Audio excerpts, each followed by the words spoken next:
अस्सलाम वालेकुम बच्चों, क्या हाल हैं सबके। उम्मीद है सब खैरियत से होंगे। ठीक है, आज हम फर्स्ट ईयर मैथमेटिक्स लेकर हाजिर हैं। आज हमारा न्यू चैप्टर स्टार्ट होगा, chapter number 2 matrices and determinants. ठीक है, फर्स्ट चैप्टर हमारा ख़त्म हो गया, प्लेलिस्ट अपलोड है, यहाँ पर आपको लिंक मिल रहा होगा। ठीक है, कार्ड आ रहा होगा आपके ऊपर स्क्रीन पे साइड में। ठीक है, आपने क्या करना है, उस प्लेलिस्ट में जाके चैप्टर नंबर 1 को देखना है, उसे वॉच करना है, समझना है। सारी चीज़ें जो नहीं समझ आती वो मुझसे पूछेंगे। ठीक है, अब हम चलते हैं किस पे, क्वेश्चन कह रहा हूँ, चैप्टर नंबर 2 पर। ठीक है, जिसका नाम है मैट्रिसेस एंड डिटर्मिनेंट्स। मैट्रिसेस आप थोड़े बहुत मैट्रिक में पढ़ कर आए हैं, उसी का हम क्या करेंगे, थोड़ा सा एडवांस वर्जन यहाँ पर देखेंगे। वहाँ पर आपने जो मैट्रिसेस पढ़े थे, मैट्रिक्स पढ़े थे, ठीक है, मैट्रिसेस आपकी प्लूरल फॉर्म है मैट्रिक्स की। वहाँ पर जो आपने पढ़े थे उसमें आपने 2 रॉज और 2 कॉलम्स देखे थे। ठीक है, यहाँ पर थोड़े से रॉज और कॉलम्स क्या हो जाएंगे, बढ़ जाएंगे, बस और कुछ नहीं है। बाकी सारा काम वही है, वही इन्वर्स वाला काम जो आपने वहाँ किया था वो यहाँ भी करना होगा। वही addition, subtraction, multiplication, Cramer's rule, matrix method, सब कुछ यहाँ पर भी है, बस कुछ थोड़ा सा नया आपको मिलेगा। ठीक है, तो मैं आपको बता देता हूँ कि मैट्रिक्स है क्या। मैट्रिक्स जो वर्ड है ना, ये एक लैटिन वर्ड है। लैटिन मीन्स यूनानी वर्ड है। ठीक है, जिसका मतलब होता है वो जगह जहाँ से कोई चीज़ बनी हो या जिसका आगाज़ हुआ। ठीक है, ये वर्ड है मैट्रिक्स, जो कि लैटिन वर्ड है। इसका ये मतलब है सीधा सीधा, सही है। सबसे पहले हमारे जे करके कोई नाम था इनका, मुझे नाम पूरा सही से याद नहीं है, मैंने पढ़ा था यूनिवर्सिटी टाइम्स में, मुझे पूरा नाम याद नहीं है। उन्होंने सबसे पहले क्या किया था, इसको बनाया था मैट्रिक्स को। ठीक है, उन्होंने सिंपल रेक्टेंगुलर ऑब्जेक्ट्स को रॉज और कॉलम्स की फॉर्म में रख दिया था, जिसको उन्होंने क्या कहा था कि ये मैट्रिक्स, उसको नाम दे दिया था। ठीक है, फिर आपके पास आर्थर सेले आए। ठीक है, उन्होंने बड़ा अच्छा काम किया कि उन्होंने इसे क्या कर दिया था कि अलजेब्रिक मैनिपुलेशन के लिए भी इस्तेमाल करना शुरू कर दिया था, यानी अलजेब्रिक फॉर्म में यूज़ करना शुरू कर दिया था। जैसे कि लीनियर इक्वेशंस आपको दी जाती हैं, हम क्रैमर्स रूल से और मैट्रिक्स मेथड से सॉल्व करते हैं, ये उन्हीं का बनाया हुआ तरीका है। ठीक है, कि लीनियर इक्वेशंस को मैट्रिक्स फॉर्म में रख के सॉल्व करना, ये आर्थर सेले ने बताया था। ठीक है, तो अब हम चलते हैं थोड़ा सा इसको देखते हैं कि क्या होते हैं। सबसे पहले हम देखेंगे मैट्रिक्स की कितनी टाइप्स होती हैं। पहले मैं मैट्रिक्स की शक्ल तो आपको दिखा दूं कि मैट्रिक्स होता कैसा है। देखिए, एक मैट्रिक्स बना रहा हूँ मैं ए नाम से, ए बी सी और डी। ठीक है, और दूसरा मैं बना रहा हूँ बी नाम से, यहाँ पर इसमें मैं नंबर्स रख देता हूँ 1 2 3 4 5 6 7 8 और 9। ये रैंडम मैंने ऐसे ही उठा लिए हैं। ठीक है, देखिए ये क्या है, इससे भी ज़्यादा रॉज और कॉलम्स हो सकते हैं। ये आपने फर्स्ट ईयर कह रहा हूँ, मैट्रिक के अंदर देखें ऐसे मैट्रिक्स, इसमें रॉज और कॉलम्स कितने हैं, ये है आपके पास रॉज R1 और R2, यानी 2 रॉज हैं। यहाँ से हम काउंट करते हैं कॉलम्स C1 और C2। इसके अंदर 2 रॉज और 2 कॉलम्स हैं। और यहाँ पर कितने रॉज कॉलम्स हैं, इसके अंदर 3 रॉज हैं, R1 R2 और R3, और 3 कॉलम्स भी हैं, C1 C2 और C3। 3 रॉज और 3 कॉलम्स हैं, बिल्कुल ठीक है। जिस भी मैट्रिक्स में रॉज और कॉलम्स बराबर होते हैं वो मैट्रिक्स क्या कहलाता है, स्क्वायर मैट्रिक्स कहलाता है। ठीक है, अभी हम इसकी टाइप्स देखेंगे और इसको सिंपल आसानी से सॉल्व भी करेंगे। आज हम सिर्फ इंट्रोडक्शन देखेंगे क्योंकि इसका इंट्रोडक्शन भी काफ़ी बड़ा है। ठीक है, तो अब हम क्या करने वाले हैं, इसकी टाइप्स पे चलेंगे। और हाँ, एक चीज़ मैं बता दूँ इसके ऑर्डर के बारे में। ठीक है, सबसे पहली चीज़ मैं आपको यहाँ बता देता हूँ ताकि ये चीज़ आपको पूरे चैप्टर में क्लियर रहे। Order of a matrix, order of matrix क्या होता है आपका, रॉ मल्टीप्लाई बाय कॉलम। ठीक है, इस तरीके से पढ़ा जाता है, रॉ बाय कॉलम। ठीक है, अब इस वाले को अगर देखें, इसमें कितनी रॉज हैं, 3 रॉज हैं, ये लिख दिया मैंने 3, मल्टीप्लाई बाय कॉलम कितने हैं, 3 कॉलम्स हैं, ये लिख लिया हमने कॉलम्स। तो इसको कैसे पढ़ेंगे हम, 3 बाय 3। तो इस मैट्रिक्स का ऑर्डर क्या है, 3 बाय 3। इस मैट्रिक्स का ऑर्डर क्या है, 2 बाय 2। ठीक है, इस तरीके से हम ऑर्डर ऑफ मैट्रिक्स निकालते हैं। अगर मैं यहाँ पर इस तरीके से एक मैट्रिक्स लिखूँ, ये वाला मैट्रिक्स, इसमें रॉज हम काउंट करेंगे, कितनी रॉज हैं, 1 2 3। 3 रॉज हैं तो 3 लिख लेना है आपने पहले, और कॉलम्स कितने हैं, 2 कॉलम्स हैं, इस तरीके से लिख लेंगे। तो ऑर्डर ऑफ मैट्रिक्स कितने हो गए, 3 बाय 2। ये होता है सिंपल सा ऑर्डर ऑफ मैट्रिक्स। ठीक है, अगर आपको इन चीज़ों की ज़रूरत है तो आप स्क्रीनशॉट ले लें, वरना मैं आगे समझाता हुआ चलता हूँ। अब हम चलते हैं किसको देखेंगे, ऑर्डर ऑफ मैट्रिक्स। एक टॉपिक हमने कवर कर लिया। ठीक है, अब हम टाइप्स ऑफ मैट्रिक्स देखेंगे कि मैट्रिक्स की हमारे पास कितनी टाइप्स मौजूद हैं।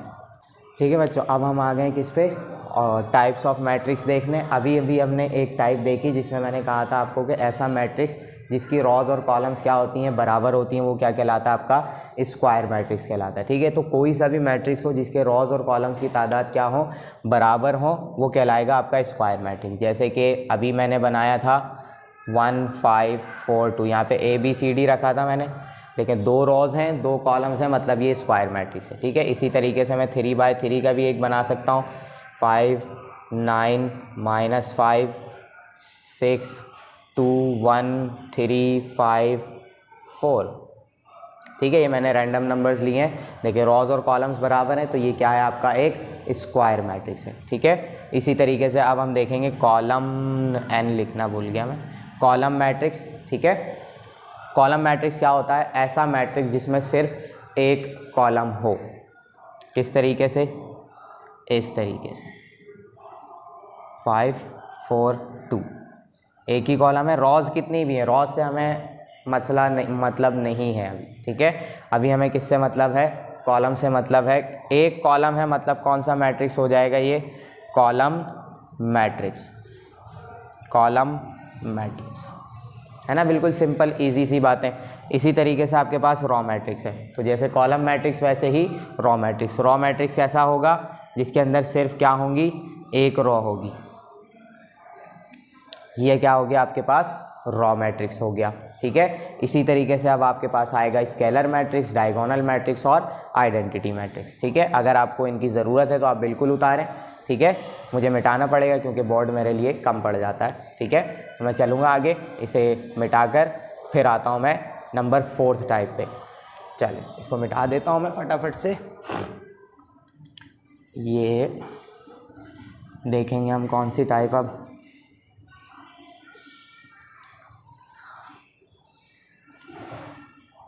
चलें, ये भी मैंने मिटा दिया। अब नंबर 4th टाइप में लेकर आऊँगा आपके लिए डायगोनल वाली। ठीक है, डायगोनल मैट्रिक्स, और उसके बाद हम देखेंगे कौन सा वाला, नंबर 5th वाली होगी स्केलर मैट्रिक्स वाली टाइप। ठीक है, बाकी अगली देखते हैं, आइडेंटिटी आएगी, अगर वहाँ जगह बचेगी तो मैं वहाँ पर लिखूँगा। ठीक है, डायगोनल मैट्रिक्स कौन सा होता है, देखिए मैं डायगोनल आपको एक बात बता देता हूँ कि डायगोनल होता क्या है। असल में एक रेक्टेंगल है मेरे पास, इस रेक्टेंगल के इस वर्टेक्स को, यानी इस कोने को इस कोने से मिला दूँ, एक लाइन बनती है, ये कहलाता है डायगोनल। ठीक है, इसको यहाँ से मिला दूँ, ये कौन सी लाइन कहलाती है, ये डायगोनल लाइन कहलाती है। तो ये दोनों क्या है, डायगोनल लाइन है। डायगोनल यूँ भी बन सकती है, डायगोनल यूँ भी बन सकती है। ठीक है, ये कहलाते हैं आपके diagonal elements, sorry diagonal line कहलाती है। इसी तरीके से जब हम मैट्रिक्स में आ जाते हैं, इस तरीके से क्रॉस में बचने वाले एलिमेंट्स क्या कहलाते हैं, आपके डायगोनल एलिमेंट्स कहलाते हैं। ठीक है, तो ऐसा मैट्रिक्स यहाँ पे मैं बनाता हूँ 1 -2 और 6, बाकी सारे एलिमेंट्स को मैं क्या कर दूँ, 0 0 करा दूँ। सारे एलिमेंट्स क्या हो गए, 0 0 हो गए। सिर्फ देखें ये डायगोनल एलिमेंट्स बच रहा है मेरे पास, यानी इस तरीके से। ये ऐसे भी हो सकता है, ठीक है, कि इस तरीके से भी बच जाए तो भी डायगोनल एलिमेंट्स होंगे। ये डायगोनल एलिमेंट्स बन रहा है, तो ये मैट्रिक्स कौन सा कहलाएगा, डायगोनल मैट्रिक्स कहलाएगा। ठीक है, वो इस तरीके से भी हो सकता है, इस तरीके से भी हो सकता है, तो ये क्या होगा, आपका डायगोनल मैट्रिक्स कहलाएगा। अब स्केलर पे आ जाते हैं। ठीक है, स्केलर और डायगोनल में ज़्यादा फर्क नहीं है। हर स्केलर डायगोनल होता है, लेकिन हर डायगोनल स्केलर नहीं होता। ठीक है, इस बात को याद रखना है। देखें स्केलर क्या होता है, 1 1 नहीं, मैं यहाँ पे कुछ और नंबर लेता हूँ, -5 -5 -5, बाकी सबको मैं क्या कर देता हूँ 0 0 0 0 और 0। ठीक है, सारे एलिमेंट्स हो गए कवर। देखें अब डायगोनल में मैंने इस तरीके से लिखा है, क्या फ़र्क नज़र आ रहा है ऊपर डायगोनल एलिमेंट्स में और स्केलर में। ऐसा मैट्रिक्स जिसके डायगोनल एलिमेंट्स बचें सिर्फ, और वो हों भी क्या, वो सारे के सारे सेम एलिमेंट्स हो, तो वो कौन सा मैट्रिक्स कहलाएगा, स्केलर मैट्रिक्स कहलाएगा। ठीक है, इस वजह से मैंने कहा कि हर स्केलर मैट्रिक्स डायगोनल होता है, लेकिन हर डायगोनल स्केलर नहीं होता। ठीक है, तो ये है आपके सामने एक स्केलर मैट्रिक्स की एग्जाम्पल। तो ऐसा मैट्रिक्स जिसके डायगोनल एलिमेंट्स सेम हो जाएं तो वो क्या कहलाएगा? स्केलर मैट्रिक्स कहलाएगा। ठीक है, सीधी सी बात। अब आते हैं हम किस पे? आइडेंटिटी मैट्रिक्स पे। ठीक है, अब है हमारे पास आइडेंटिटी मैट्रिक्स। आइडेंटिटी के काफ़ी नाम होते हैं, आइडेंटिटी भी होता है, यूनिट भी होता है, और क्या नाम था इसका, और होगा कोई, अभी फ़िलहाल मैं ये दोनों लिखता हूँ, अभी पढ़ाते हुए फिर याद आ जाएगा तो मैं बता दूँगा। ठीक है, ऐसा मैट्रिक्स, अभी फ़िलहाल तो मैं यहाँ पे क्या लिखता हूँ, इसकी डेफिनेशन वाइज लिखता हूँ कि ऐसा मैट्रिक्स, मॉड याद है आपको, मॉड डिटर्मिनेंट फाइंड करना, AD माइनस BC करके आपने मैट्रिक में फाइंड किया होगा। ठीक है, अगर नहीं याद तो एक नज़र देख लिया, क्योंकि बाइबल के देखने की भी ज़रूरत नहीं है, हम सॉल्व करेंगे, आ जाएगा समझ में। बस इतना याद कर लें कि मॉड कोई चीज़ होती है, ठीक है, जिस भी मैट्रिक्स का मॉड डिटर्मिनेंट, जिसे हम कहते हैं डिटर्मिनेंट 1 आ जाए, वो मैट्रिक्स क्या कहलाएगा आपका? बिल्कुल आइडेंटिटी मैट्रिक्स कहलाएगा, जिसे हम यूनिट मैट्रिक्स कहते हैं। और उसकी शक्ल आपको अक्सर कैसी दिखाई देगी? 1 1 1, बाकी सारे क्या होंगे? 0 0 0। ठीक है, 3/3 में ऐसा दिखाई देगा, 2/2 में कैसा दिखाई देगा, B करके बता देता हूँ मैं ऐसे, 1 0 0 1। ठीक है, इस तरीके से दिखाई देगा। ये आपके पास क्या है? एक आइडेंटिटी मैट्रिक्स है। ये आपके पास क्या है? एक आइडेंटिटी मैट्रिक्स है। जब हम इसके डिटरमिनेंट निकालेंगे तो वो क्या आएगा? 1 के बराबर आएगा। तो ये हैं आपके पास थोड़ी सी टाइप्स जो आपने पहले भी पढ़ी हुई हैं, दोबारा से हमने रिवीजन किया है। ये हो गई आपके पास सारी की सारी टाइप्स का रिवीजन। ठीक है, ये था आइडेंटिटी मैट्रिक्स। अब अगर मैं आपसे कहूँ कि आइडेंटिटी मैट्रिक्स और किस में शामिल हो रहा है? आइडेंटिटी मैट्रिक्स स्केलर में शामिल हो रहा है क्या? बिल्कुल शामिल हो रहा है, क्योंकि देखें तीनों डायगोनल एलिमेंट्स क्या हैं आपके? सेम है। स्केलर में शामिल हो रहा है। और देखें बाकी सारे एलिमेंट्स 0 हैं, सिर्फ कौन से एलिमेंट्स बच रहे हैं? डायगोनल एलिमेंट्स बच रहे हैं। तो ये डायगोनल भी है, आइडेंटिटी मैट्रिक्स की बात कर रहा हूँ। आइडेंटिटी मैट्रिक्स डायगोनल भी होता है, स्केलर भी होता है और आइडेंटिटी भी होता है। सही है, इसके तीनों नाम हम यहाँ पर लिख सकते हैं। अभी जब हम एक्सरसाइज करेंगे तो हमसे शुरू में यही बातें पूछेंगे कि कौन सा मैट्रिक्स है, टाइप्स के नाम बताएं उसके। ठीक है, तो इसका आप अगर स्क्रीनशॉट लेना चाह रहे हैं तो ले लें बिल्कुल। अब हम चलेंगे इस पर, दूसरी चीज़ों को देखेंगे। टाइप्स ऑफ मैट्रिक्स तो हमने कर लिया, अब ऑपरेशन ऑन मैट्रिक्स देखते हैं कि क्या क्या ऑपरेशन हमें अप्लाई करने हैं। चलें बच्चों, अब हम आ गए हैं, देखें किस पे, सारी टाइप्स हमने देख ली। ठीक है, अब हम मैट्रिक्स का एक ऑपरेशन देखते हैं जिसका नाम है ट्रांसपोज। ये बहुत ईजी सा, इसमें कुछ करना नहीं होता। ठीक है, A इज़ इक्वल टू, एक मैट्रिक्स मैंने लिया है यहाँ पर, 3/3 ले लेता हूँ, 5 2 4 -6 1 3 7 9 और 8। ये मैंने ले लिया पूरा का पूरा, एक मैट्रिक्स उठा लिया। ठीक है, अब मुझे कराना है इसका ट्रांसपोज। इसका सिंबल होता है स्मॉल t। ठीक है, अब मैं क्या कराने जा रहा हूँ? इस A का ही ट्रांसपोज कराने जा रहा हूँ। ये एक ऑपरेशन होता है मैट्रिक्स पे, जो कि हमें बार बार बहुत ज़रूरत पड़ेगी। ठीक है, इसमें हम क्या करते हैं?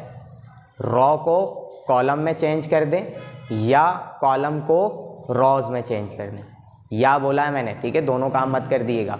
रॉ को कॉलम में चेंज करें या कॉलम को रॉज बना दें। ठीक है, एक ही बात है, दोनों जैसे भी करेंगे आंसर सेम आएगा, लेकिन करना कोई एक काम है। या तो रॉ को कॉलम बनाना चूज़ कर लें या कॉलम को रॉ बनाना चूज़ कर लें। ठीक है, तो मैं चूज़ करता हूँ भाई रॉज को कॉलम बनाना। तो मैं क्या करूँगा? इस फर्स्ट रॉ को कॉलम में कन्वर्ट कर दूंगा, 5 2 और 4। सेकेंड रॉ को सेकेंड कॉलम में कन्वर्ट कर दूंगा, 6 1 और 3। इसी तरीके से थर्ड रॉ को मैं थर्ड कॉलम में कन्वर्ट कर दूंगा, 7 9 और 8। ये हो गया आपका ट्रांसपोज, है ना? आसान बिल्कुल, यही काम करते हैं। ठीक है, क्या लिखेंगे हम यहाँ पे? Change the rows into column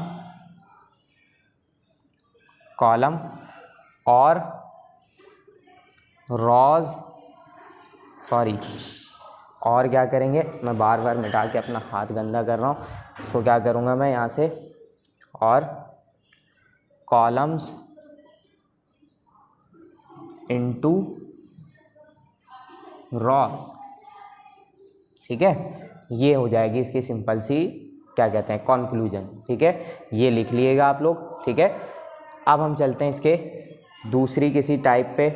और क्या टाइप दिए इन्होंने इसके अंदर, क्योंकि ये आपके एमसीक्यूज़ में आ सकती है, इस वजह से मैं आपको ये सारी बुक में से ही देखकर बता रहा हूँ, नाम देख रहा हूँ सिर्फ। ठीक है, पता तो है वैसे अपर ट्राइंगल कि क्या क्या इन्होंने दिया है, क्योंकि सारे नाम याद नहीं रहते तो इस वजह से देखना पड़ता है। फिर हम क्या करेंगे, और लोअर ट्राइंगल मैट्रिक्स।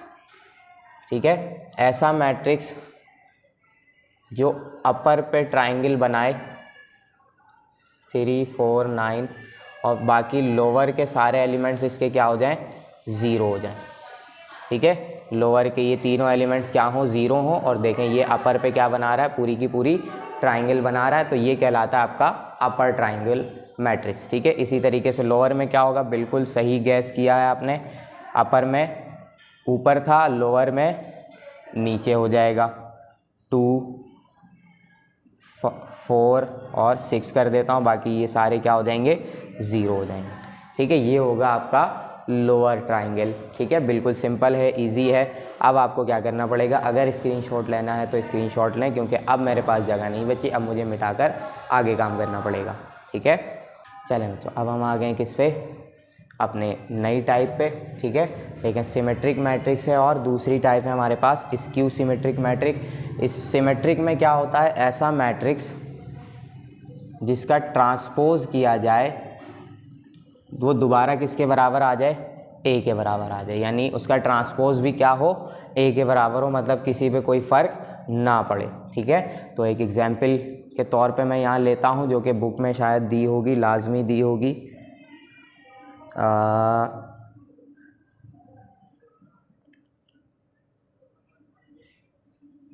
नहीं, बुक में फ़िलहाल तो इसकी नहीं दी हुई, स्क्यू सिमेट्रिक की दी हुई है, तो स्क्यू सिमेट्रिक को हम देख लेंगे।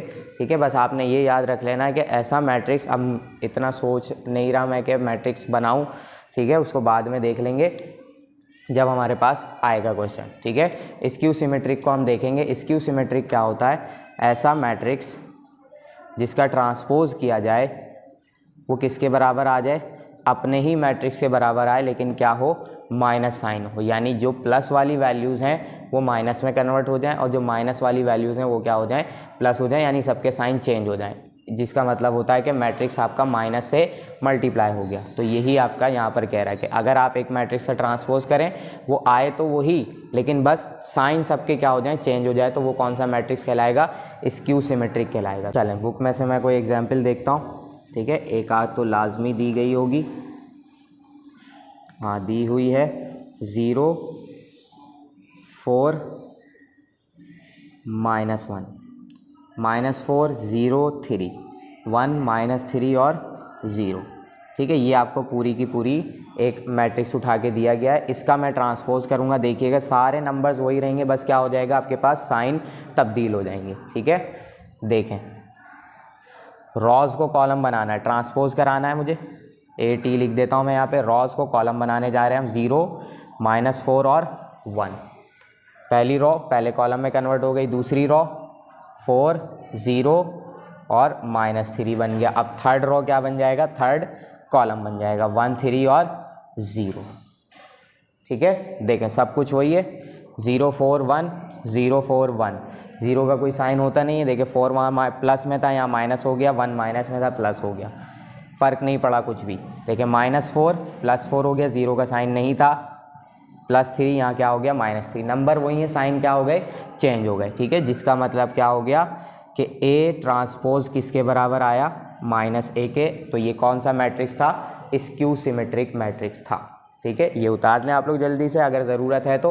फिर हम चलते हैं इसकी दूसरी टाइप पे, एक और देखते हैं कौन सी दी हुई है बुक में। अरे बच्चों, अब देखें, मैंने बाकी जितनी भी टाइप्स बच रही थी मैंने यहाँ सारी की सारी लिख ली हैं। ठीक है, आइडेम्पोटेंट, नीलपोटेंट, इन्वोलेटरी और पीरियोडिक मैट्रिक्स। ठीक है, ये सारी लिख ली, ये सारे ऑपरेशंस अप्लाई होकर मल्टीप्लाई होकर होंगे। ठीक है, तो काफ़ी बड़ी हैं ये, बस हम इसकी क्या देखेंगे, डेफिनेशन देखेंगे। देखें, आइडेम्पोटेंट कौन सा मैट्रिक्स होता है, ऐसा मैट्रिक्स जिसका स्क्वायर किया जाए तो वो दोबारा किसके बराबर आ जाए, ए के बराबर आ जाए, वो मैट्रिक्स आपका कौन सा कहलाता है, आइडेम्पोटेंट मैट्रिक्स कहलाता है। यानी ए स्क्वायर मीन्स ए को ए से ही मल्टीप्लाई कराया जाए और वो दोबारा से आंसर क्या आ जाए, ए आ जाए, तो वो कौन सा मैट्रिक्स कहलाएगा, आपका आइडेम्पोटेंट मैट्रिक्स कहलाएगा।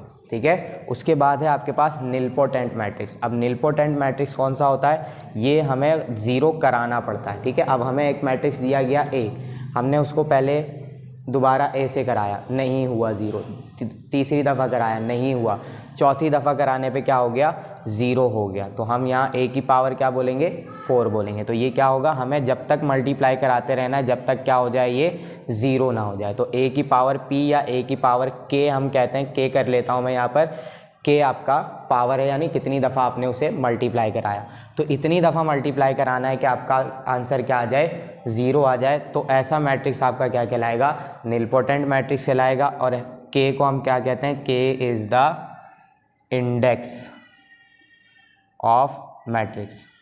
सही है, ये इंडेक्स कहलाएगा मैट्रिक्स का। कौन से मैट्रिक्स का, निलपोटेंट मैट्रिक्स का।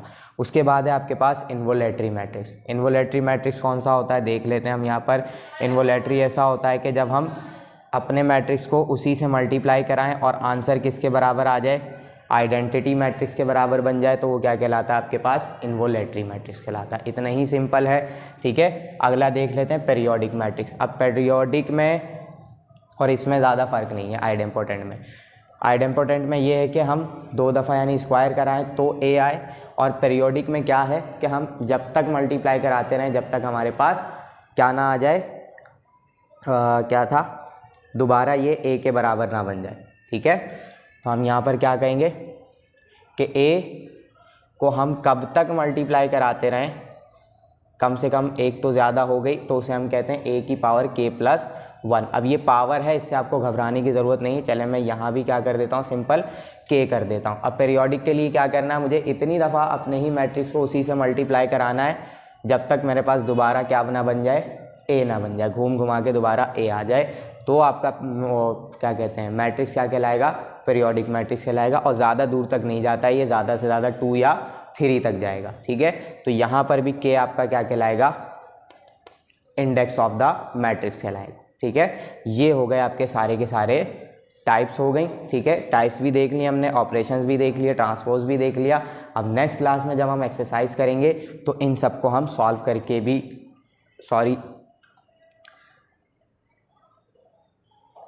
चलें हमने सब कुछ देख लिया। ठीक है, टाइप्स भी देख ली, ऑपरेशंस भी देख लिया, ट्रांसपोज देख लिया और बाकी ये सारे भी देख लिए। अब जब हम नेक्स्ट क्लास में एक्सरसाइज सॉल्व करेंगे तो इन सबको हम सॉल्व कर करके देखेंगे। ठीक है, इंट्रोडक्शन आज का हो गया हमारा मैट्रिक्स का। अब हम चलेंगे इंशाल्लाह नेक्स्ट क्लास में मिलेंगे और नेक्स्ट क्लास में हम इसके सारे सवालात करेंगे। ठीक है, तो ख्याल रखिएगा अपना। अल्लाह हाफिज़।